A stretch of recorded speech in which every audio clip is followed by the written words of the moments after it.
আওয়ামী লীগ যারা করে বা করেছে শতভাগ মানুষ খারাপ এমনটা তো জোর দিয়ে বলা যাবে না। তারা যদি বিএনপির আদর্শে বিশ্বাস করে বিএনপিতে যোগ দিতে চায় তো ক্ষতি কি? কিন্তু দুষ্ট খত সম্পন্ন যে লোকেরা যারা কুকীর্তি করেছে, জেলা থানা এবং ইউনিট পর্যায়ে পর্যন্ত বলে দেওয়া হয়েছে যে কোনো যোগদান অনুষ্ঠান করা যাবে না দলে। উদাহরণ তারা সৃষ্টি করেছেন, এমনটা হয়েছে। এরকম প্রায় ১৫০০ নেতাকর্মীকে বহিষ্কার করা হয়েছে। ছোটখাটো অপরাধের ক্ষেত্রেও আমরা আমাদের নেতাকর্মীদেরকে ধরে আইন শৃঙ্খলা বাহিনীর কাছে হস্তান্তর করেছি। আগামী নির্বাচনকে কেন্দ্র করে বিএনপির নতুন কোনো পরিকল্পনা নেই।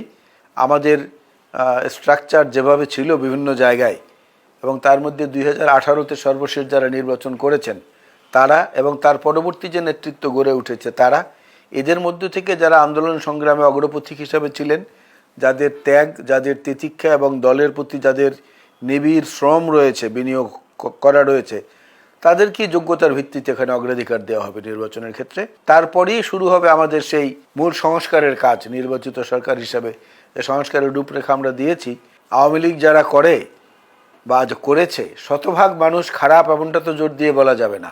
যদি 0.1% মানুষও ভালো থাকে, আছে তো নিঃসন্দেহে। তারা যদি বিএনপির আদর্শে বিশ্বাস করে বিএনপিতে যোগ দিতে চায় তো ক্ষতি কি? কিন্তু দুষ্ট খত সম্পন্ন যে লোকেরা যারা কুকীর্তি করেছে ছোটোখাটো আকারের বা বড় আকারের, তারা এসে যদি অগোচরে ঢুকে পড়ে তো সেইটার সম্ভাবনা গোড়াতেই আমরা আটকে দেওয়ার জন্য যে যে পদক্ষেপ নেওয়া দরকার সেগুলো করেছি। জেলা থানা এবং ইউনিট পর্যায়ে পর্যন্ত বলে দেওয়া হয়েছে যে কোনো যোগদান অনুষ্ঠান করা যাবে না দলে।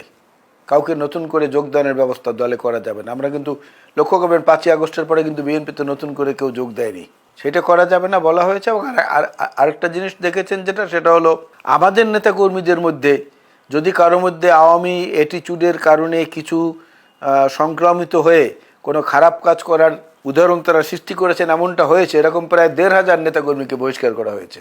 অনেক গুরুত্বপূর্ণ নেতাকে কারণ দর্শানোর নোটিশ দেওয়া হয়েছে এবং তাদের বিরুদ্ধে সাংগঠনিক শাস্তিমূলক ব্যবস্থা নেওয়া হয়েছে।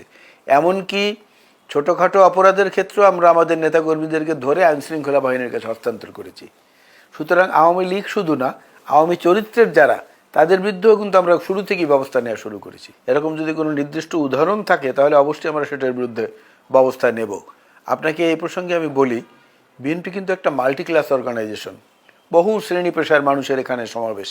এটা কোনো ক্যাডার বেসড পলিটিক্যাল পার্টি না।